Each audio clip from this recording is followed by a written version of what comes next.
Hi everybody, I'm Bree the Plant Lady, and today I am joined by my famous neighbor, Chris. Hello. We are doing an evaluation of Chris's raised bed. This is a project we started a few weeks ago, and we thought it would be fun to show you how things are going. So Chris, tell me what's happening on your side of the bed. Well, two things. One is, I must confess, I've been out here a couple times to try to drag weeds out. So, in addition to that afternoon that we filmed before, I've been out here probably, maybe 10 minutes. And what I do is I get these things so they're just at the root when they're dry, and then I chuck them. All right. And the second thing is that we're going to be maybe working the soil today, and it could be that we might even put in a few potatoes. And I have had good luck with potatoes, and Bria's been a very good instructor. Well, let's give him a bird's eye view of what's going on in the bed. Sure. And then we do have potatoes to plant. I'm super excited to use your raised beds for potatoes. Good. Now I'm going up with the light rake. I did a hard rake and I pulled up all these weeds, and they're coming out with the root and they're all dried. And then I just chuck them, and put more weeds in the grass, which I was thinking, I don't use weed and feed or anything. So we just have weeds in the grass. As long as it's green, that's all right by me. And dandelions reminds us of the Green Bay Packers. My wife came from Green Bay, Wisconsin, so go Pack go. And so that's what I'm doing right now, is just cleaning out some of these dried weeds. All right, so you can see your side. It is nice and light and fluffy. My shadows are crazy in this video. The shadows right now on March 1st. Okay, and so over to my side, you can see the cover crops have germinated. So we have carrots that are just starting to germinate. Cool. And then this is a row of spring wheat. And this is buckwheat. Cool. And this is daikon radish. Boy, they came up okay. And you can see cat prints through the bed. Just probably from my cats. Perhaps. So I think the logical place to put potatoes is your sides. And I propose we plant them along these two edges because their poisonous foliage helps deter animals. So we could then plant something that deer or rabbits might eat in the center, and the potatoes would protect it. What a great idea. All right, well, let's get busy planting potatoes. Okay. So I'm also, since it's a raised bed, I also want to give my potatoes enough opportunity to grow. I don't want them going up against the rails, so to speak, the side. I put this out of here, maybe do. Ooh, now that makes a nice trench. That does make a nice trench. Ooh, you may have just converted me. That's a nice trench. That tool. This is my favorite tool. What is this called? Do you know what it's called? I don't know what it's called. It's tough tools for small jobs. So usually this is the tool that I plant my potatoes with. This is the groundhog, and I irrationally love this. This is like an extension of my arm. But after seeing Chris, I think this is not as efficient as this digger thing on a long pole. Plus, this is probably more ergonomic. Yeah. Oh, it definitely. Especially for, and then just pull it. Pull it as you go. That thing's sharp. See? Oh yeah, that's nice. And it's like a good workout. I'm not in great shape anymore. How about though, for a raised bed, your tool would be better. That'd be better so you don't have to bend over and. Yeah, that's the thing. It's a weird height. Yeah. To work on something that isn't, because this is supposed to be, your posture is supposed to be extended to the ground, I think. And it's hard to do that. Well, it's in your legs too. You know, like you're going back and forth with your legs.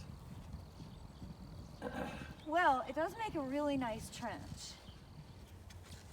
How many are you gonna put in there? Well, I usually space my potatoes like every 1.5 inches, maybe 2 inches. Oh, do you have something to cut this open with? Oh, never mind. Okay, here, let me bring them over and I'll dump half the Yeah, I gotta rake mine out a little bit better though. So today we're gonna plant some small white potatoes from Wegmans. These started growing in my cabinet and I did not cut them apart. We're just gonna plant them whole. You can see they already have eyes initiated. And these trenches are what? How deep is that? I'd say about 5 inches right now. I think we should do a little bit deeper. I'm gonna try my hand matic. And we're just gonna split the bag in half and plant these along the edges, in part because it's the easiest access point, but also because potatoes have poisonous foliage that helps deter other problem animals, specifically deer, which we have a ton of. I know they walk through Chris and Prudy's park and then they come over and eat everything at my house. So this will help deter them from eating out of Chris's raised bed. And then you also get a meaningful harvest. Ready to plant. First of all, let's examine your trench. Oh, it's a nice trench. And look at that. The soil is like black cake mix. It's beautiful. I've worked in this. It's really good. Okay, so how far apart do you usually plant your potatoes? Do you want to see the sprout on the potato? Oh, yeah. And we're gonna plant that up. Yes. I'll tell you what, I've usually, when I have a red potato, which I like, and they've sprouted in the kitchen, I'll bring whatever is out here, and I might plant six of them. And that might be, like almost a foot apart. Well, if you want to space them more, just dig more trenches. No, I'd rather have more potatoes. Well, yeah. This seems to be what this might provide, right? My method is putting them pretty close together. Like, I think, let's see, how far is that? I'd say that's 3 inches. Yeah, I plant mine really tight and it becomes like a really dense border, and then harvesting is really easy because you can just go up along the line and there's potatoes everywhere. Are you gonna have enough for yourself? Or are you coming over here? I have 1 million potatoes planted at my house. Okay. Just checking. Don't worry, we are not in a potato shortage. So I'm gonna put these in like maybe 2 inches apart. How's that? Okay. And see how it goes.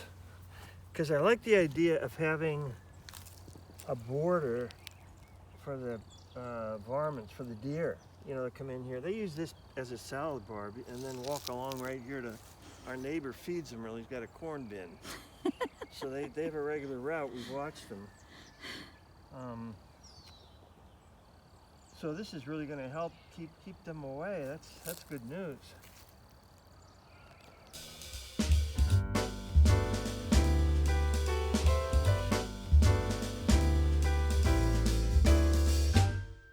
The potatoes planted. Yeah, nice going.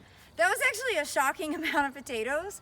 We ended up doing both sides across the front and then 2 rows in the middle. Mm-hmm. There's gonna be a lot of potatoes to harvest in a few months. Yes, and a lot of deer to deter. That's right.